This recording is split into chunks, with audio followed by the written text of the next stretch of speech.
Hi folks, and welcome to this video. I'm out doing a bit of a test ride today. Now, part of this test has already resulted in a fail. It's this screen, this Puig or Pooch sports screen, I think it is. I'm here at the kind of legal limit, and even at speeds below that, this screen is atrocious. It's terrible for wind noise. The thing is, I'm taking this bike on a track day in a couple of weeks, and what I want to do is see if this screen is any good when I'm tucked down, because what I really want is to protect you, this camera, the 360 camera. So if I can hide it behind this screen, it'll work quite well. I've just realised a bit of a mistake as well, actually. I've got the tank bag on and I can't really tuck down properly, but I will do a bit of a tuck. Ah, hello. Actually, yes, it is quieter down here. So the thing is then, when I'm on the track, I should be able to tuck down. It shouldn't be too noisy or buffety on my crash helmet, so that'll be workable, and the camera's protected from stones or bugs. That's the main reason I want to test this out. But as a road screen, this is horrible. Now, there might be a reason for this. There is a kind of an alternate screen mount that I think comes from Wunderlich that has a bit of a spoiler below it, and apparently there's a possibility that that spoiler is what's needed to make this whole screen assembly quiet and bearable at road speeds. Thing is, this spoiler is £109 from Nippy Norman's, and there's no guarantee that it'll work. So I don't really want to buy it. If I could prove to myself somehow that that sort of arrangement could make a difference to wind buffeting, then I'll be tempted to give it a try. But the question is, how do I test it? Well, that's what these little things are for. I'm about to do some classic Ricky Tang testing, some mad scientist testing. Don't laugh. I was going to say don't laugh. You're going to laugh, or you're going to roll your eyes so high you're going to be looking backwards. But bear with me. I've got a test I want to perform. You're going to love this or hate it. Yeah, what's this? Well, this camera will show you what I'm about to do, I think. So what I want to do is temporarily block this gap under the screen to see if it deflects the wind coming up from underneath. It might make a difference, it might make things worse, it might make things better, I have no idea. But that's what we're here to test. So that's the plan. I'm going to tighten up my little straps.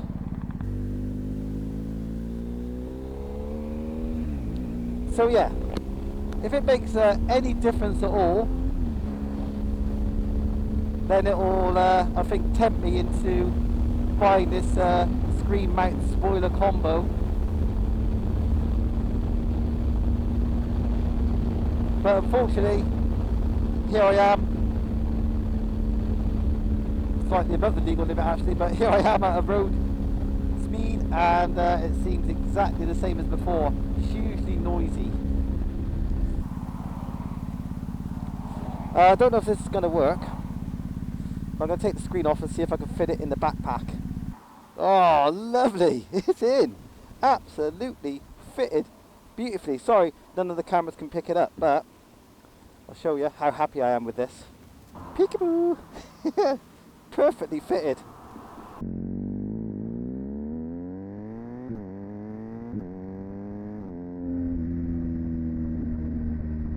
That for wind blast and buffeting is 100 times better than with the screen. The other thing I'm testing out is my cameras, making sure they work properly. Obviously you can see the 360 camera in front of me, but down on the right hand side in front of the engine I've got me trusty old GoPro Hero 6, and I've also got an even trustier and even older Sony FDR X1000V, the old X1000. That's facing backwards off my pillion grab rail for the rearward goodness.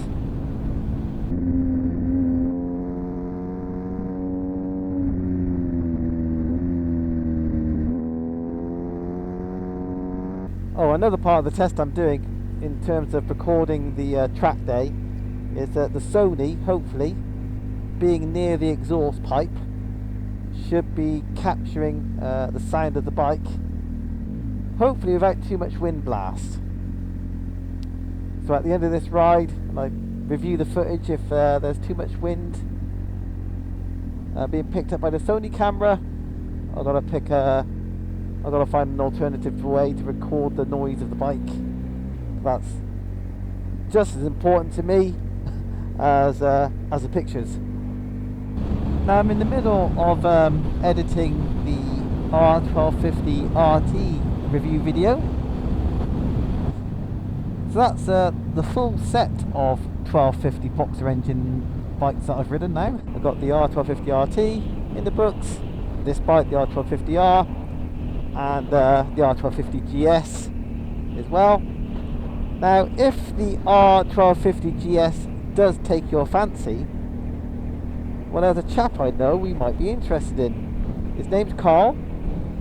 He's coming from a Ducati Multistrada. He's got a kind of a long-term test ride of a 1250GS at the moment. So he's going to spend a bit more time on that bike, produce some more videos. So if you're interested in the 1250GS, then Carl is your man. His YouTube channel is called Just The Way It Is. I'll leave a link in the description. And yeah, take a little look if the GS takes your fancy, or indeed you're an older generation Multistrada owner looking for some more video content. He's got plenty. He also took a ride on one of these machines, but he couldn't get himself comfortable, couldn't quite get on with the riding position, sadly. But yeah, if you want to see his opinions on this machine as well, for an alternative point of view, take a look at his page, Just The Way It Is, and see what he had to say about this machine.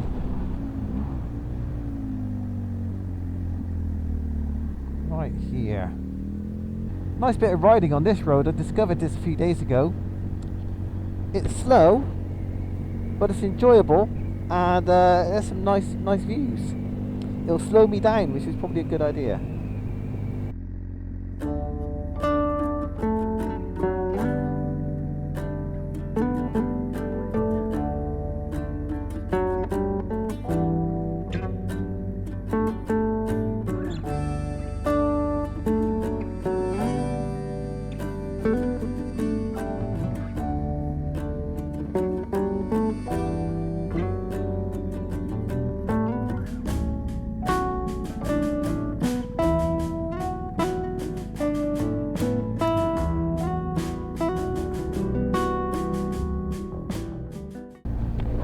I haven't said much in this ride. It's been a few hours, but I've not actually really done a lot, apart from have a bit of fun on the old Charbury TT and mess about with my cameras.